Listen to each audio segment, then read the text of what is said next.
Que la grâce et la paix du Seigneur Jésus-Christ vous soient accordées. Je suis dans la joie de partager avec vous ce merveilleux thème que nous avons intitulé « Comment faire pour voir les promesses de Dieu s'accomplir dans nos vies ?» Voilà la question que tu te poses certainement en tant que chrétien. Et aujourd'hui, nous allons quand même voir comment nous pouvons faire pour qu'enfin les promesses de Dieu s'accomplissent dans nos vies. Et je ne pourrais pas parler de comment faire sans pour autant aborder le concept même de la promesse. C'est quoi une promesse? La promesse, c'est une action de promettre. Et lorsque on promet, de ce fait-là, la promesse devient le fait de faire espérer à quelqu'un quelque chose. Mais si quelqu'un espère en quelque chose, pour lui, la promesse devient ce que l'on espère obtenir. Et c'est lui qui nous a fait tous les promesses, c'est Dieu.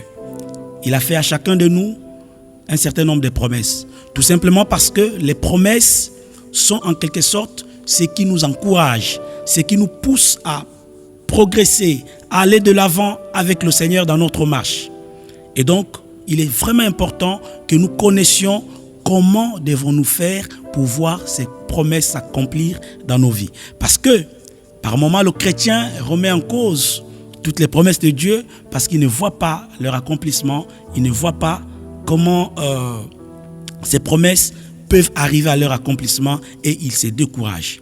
Et donc, j'aimerais parler ou axer cette exhortation sur une personne, un personnage, un père, un patriarche que nous connaissons tous, que nous aimons, le patriarche Abraham. Et donc, nous allons lire dans Hébreux chapitre 11, le verset 32 à 33. La Bible nous dit: c'est pourquoi, l'Hébreux chapitre 11, veuillez m'excuser, le verset 32 à 33. La Bible nous dit ceci: et que dirais-je encore, car le temps me manquerait pour parler de Gédéon, de Barak, de Samson, de Jephthé, de David, de Samuel et des prophètes, qui par la foi vainquirent des nations, des royaumes, exercèrent la justice, obtinrent les promesses, fermèrent la gueule des lions. Obtinrent les promesses. En d'autres termes, on pourra dire virent s'accomplir dans leur vie les promesses de Dieu. Et donc vous voyez ici que l'auteur du livre d'Hébreux nous parlait de la foi. C'est vrai que ce n'est pas ça notre thème, mais il dit que ces prophètes qu'il a cités, Gédéon, Barak, Samson, Jephthé et tous les autres, ont fini par obtenir les promesses qui leur ont été faites par Dieu. Et donc, ils ont dû faire quelque chose pour voir ces promesses s'accomplir dans leur vie. Et donc, il est très important pour nous, les chrétiens, de toujours faire ce qu'il faut faire pour arriver à obtenir ce que Dieu nous a promis. Et si vous lisez un peu au début, il parle d'Abraham. Il parle de beaucoup d'autres prophètes. Mais nous allons nous concentrer beaucoup plus sur Abraham. Et vous savez, Abraham, dans le chapitre 12 du livre de Genèse, a vu son appel, accepté cet appel que Dieu lui a fait. Et aussitôt, Dieu lui fait une promesse. Mais une chose est vraie, la promesse n'a pas précédé un ordre que Dieu lui a donné. Ça veut dire que Dieu, lorsqu'il nous appelle, il ne nous donne pas directement, il ne nous fait pas directement des promesses, mais il commence d'abord par nous donner un ordre. Et l'ordre, c'était quoi? C'était de dire à Abraham de quitter sa patrie, de quitter son pays, de se séparer de ce qui était pour lui les meilleures choses, ce qui était pour lui une zone de confort. Il a fallu que Abraham sorte de cette zone, qu'il aille dans une terre lointaine, étrangère, qu'il ne connaissait pas. C'est alors que va véritablement arriver la promesse que le Seigneur lui avait donnée. C'est juste après que Dieu lui dit: sors de ta patrie, va-t'en de ton pays, de la maison de ton père. C'est là que Abraham va voir Dieu lui faire une promesse et Dieu va lui dire: je te bénirai et je te multiplierai. Donc la promesse qu'Abraham a reçue, il a reçue après avoir reçu un ordre de Dieu. Et donc là, l'ordre que nous recevons de Dieu précède la promesse. Ça, il ne faut jamais perdre de vue. Et l'autre chose qu'il faut considérer, c'est que chaque promesse a une condition attachée à elle. Et vous allez voir que dans Genèse toujours, chapitre 17, versets 1 à 2, la Bible dit, ça on peut lire, c'est très important. Genèse chapitre, je m'excusez, Genèse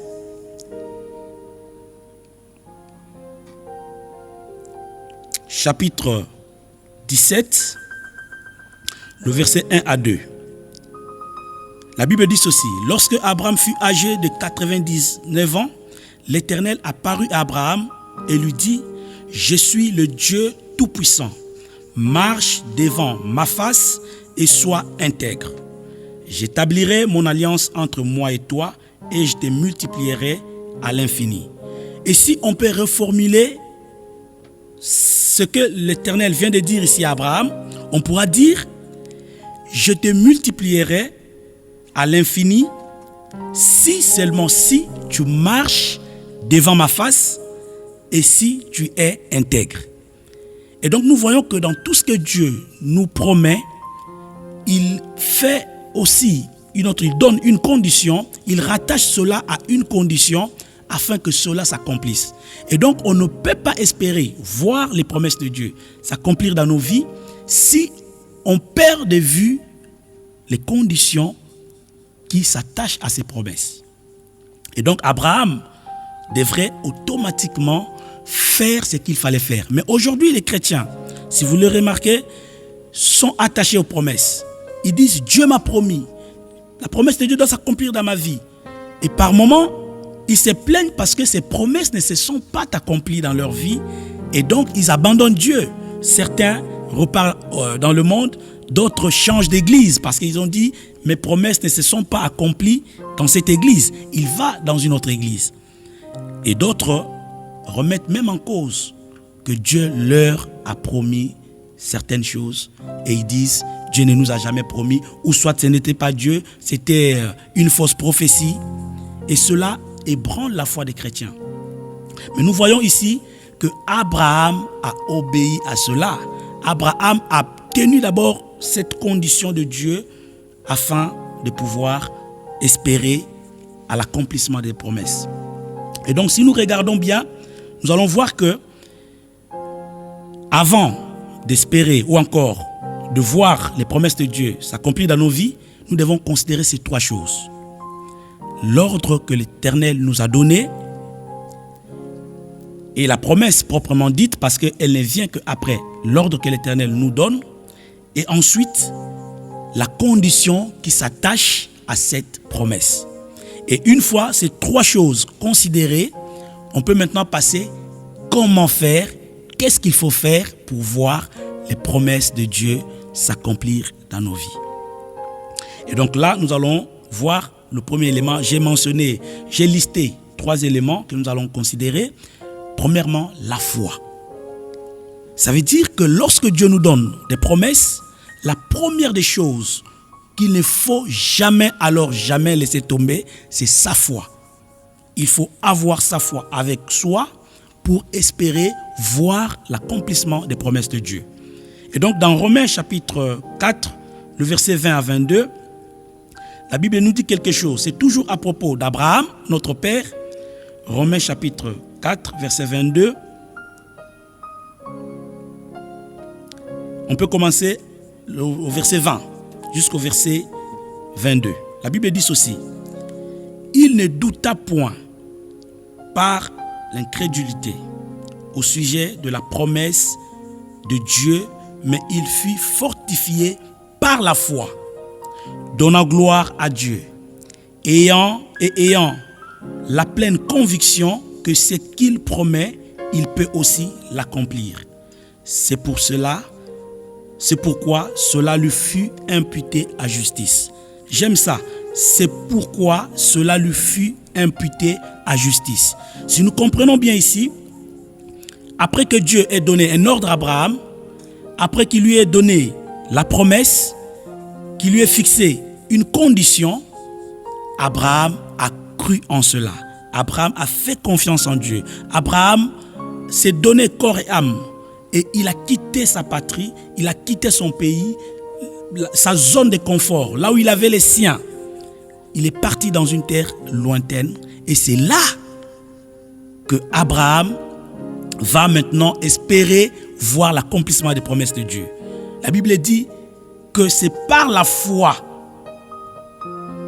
que Abraham fut reconnu comme ami de Dieu. Parce qu'on dit, c'est pourquoi cela lui fut imputé à justice. Ça veut dire qu'il a mérité les promesses qui se sont accomplies dans sa vie. Et beaucoup d'enfants de Dieu aujourd'hui ne veulent plus mériter les promesses de Dieu, mais ils veulent que ça leur tombe dessus. Les promesses de Dieu ne tombent pas dessus. il y a des préalables qu'il faut remplir. Et Abraham l'a fait. Il a pris de risques parce qu'abandonner son milieu d'origine pour aller ailleurs, ça s'apparente à une aventure. Vous vous rappelez que les gens qui quittent leur pays pour aller en Europe, ils y vont pour, comme on dit, à leur risque et péril. Et Abraham l'a fait. Et il était âgé de 99 ans. Ça paraît absurde. Mais Abraham a eu confiance en Dieu. Il a eu foi en Dieu. Il a laissé tout ce qu'il avait. Il a laissé ses frères. Il a laissé la famille de son père. Il est parti sur cette terre. Et à cause de cela, la Bible dit, et ayant la pleine conviction que ce qu'il promet, ça veut dire ce que Dieu promet, il peut aussi l'accomplir. Bien-aimé, lorsqu'on a la foi, on espère que ce que Dieu a promis, il va l'accomplir. C'est ainsi que la Bible dit, c'est lui qui a fait la promesse est fidèle et il ne ment jamais. Il accomplit ses promesses. Mais ce qu'il faut avoir, c'est la foi. Alors examine-toi, toi qui attends les promesses de Dieu. As-tu la foi? Est-ce que quand Dieu te regarde, il trouve la foi en toi? Et certains confondent le courage et la foi. Non, le courage est une autre chose et la foi en est une autre. Le courage, c'est celui qui se lève le matin, il dit « Ah, moi je crois, j'ai la foi, Dieu va faire. » Après il s'assoit devant sa télé, il regarde la télé. Est-ce que c'est ça la foi? Non, la foi, c'est commencer à faire quelque chose tout en espérant que Dieu fasse aussi sa part. Et donc Abraham l'a fait, il a pris le risque, il est parti. Et il pouvait être candidat à l'accomplissement des promesses de Dieu.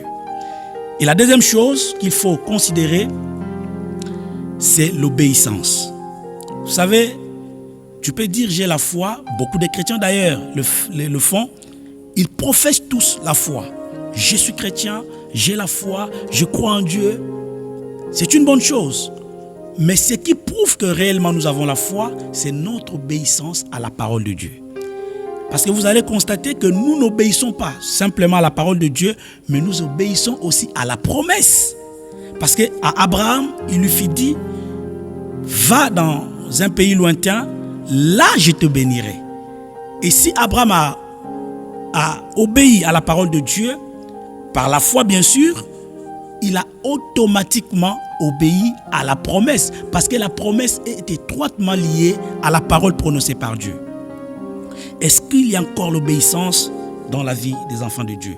Dans le verset 4 du chapitre 12 du livre de Genèse, on voit comment Abraham est parti.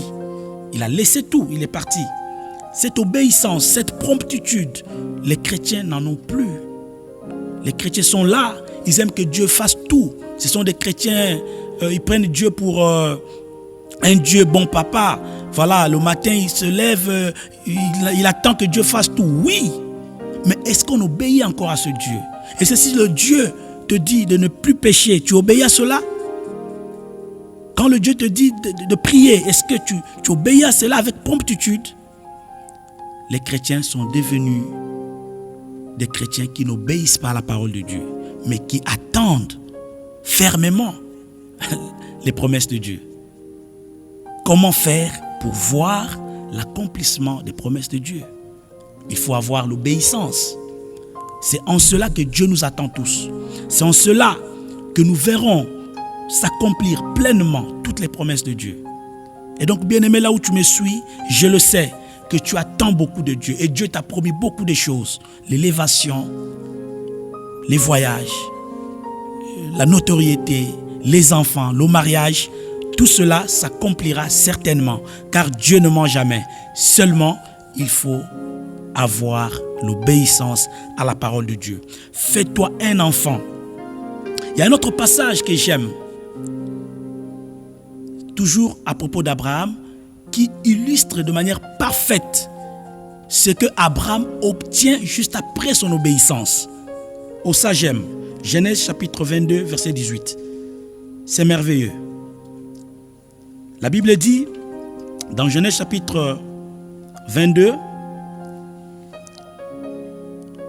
verset 18, la Bible dit ceci, « Toutes les nations de la terre seront bénies en ta postérité parce que tu as obéi à ma voix. Oh, gloire au Seigneur.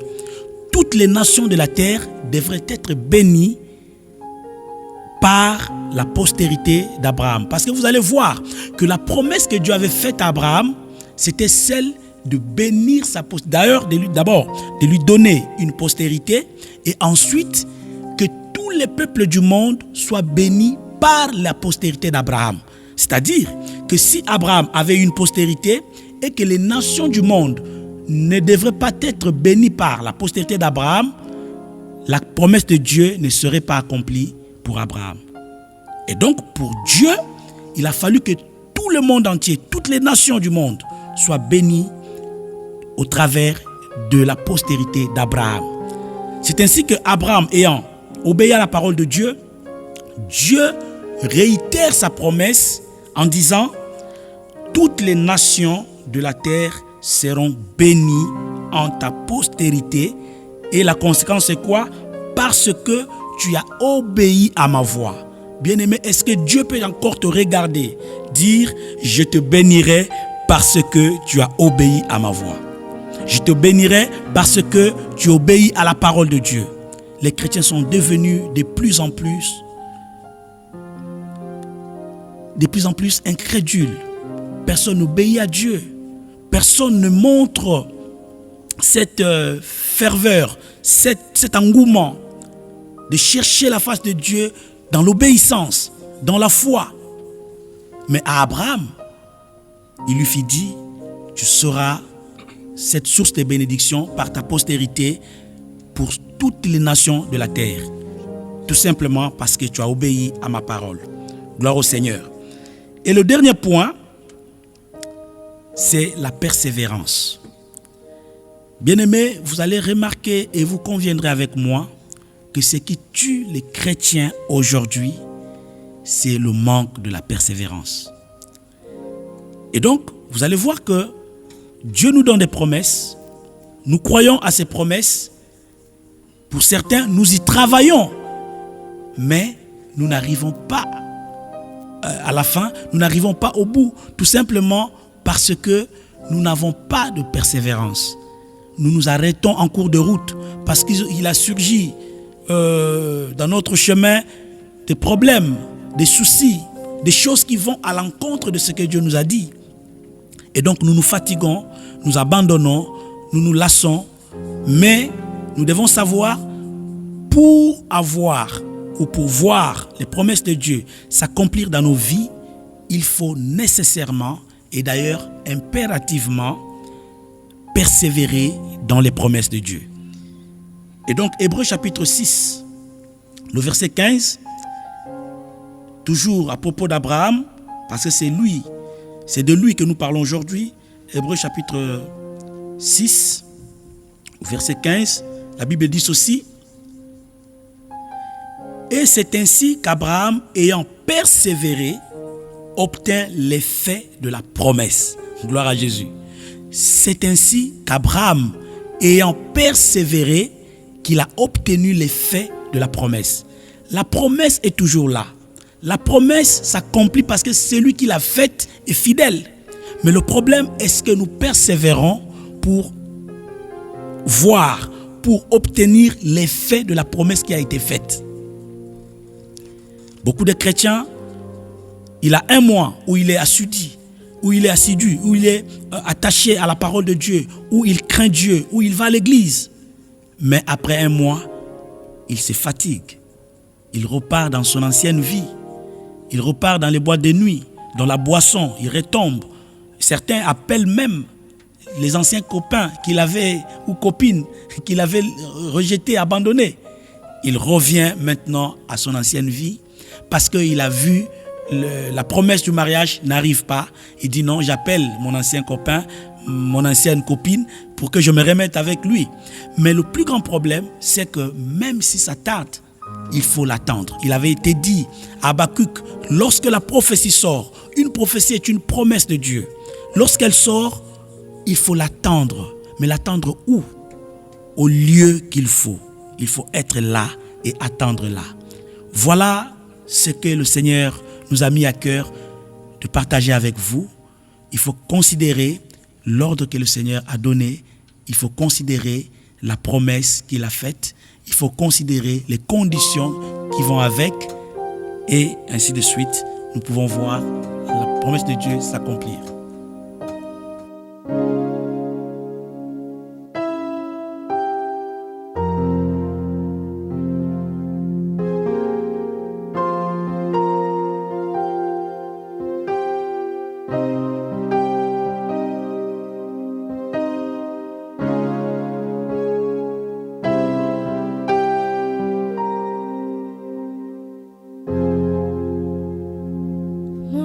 Je sais qu'il y a un Dieu dans les cieux qui console et justifie. Oh oui, je sais qu'il y a un Dieu dans les cieux qui défend toutes mes causes. Oh oui, moi je sais. Dans les cieux qui contrôle toutes choses. Peu importe le temps et les circonstances, je te fais confiance.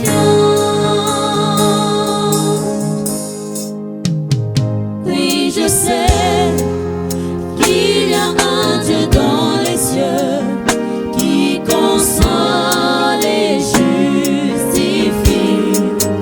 Oh oui, je sais, il y a un Dieu fidèle dans les cieux qui défend toutes mes causes. Oh oui, moi je sais, il y a un Dieu puissant dans les cieux qui contrôle toutes choses. Peu importe le temps et les circonstances, je te fais confiance. Je te fais confiance. Tu n'échoues jamais. Je te fais confiance. Tu ne mens jamais. Je te fais confiance. Je te fais confiance.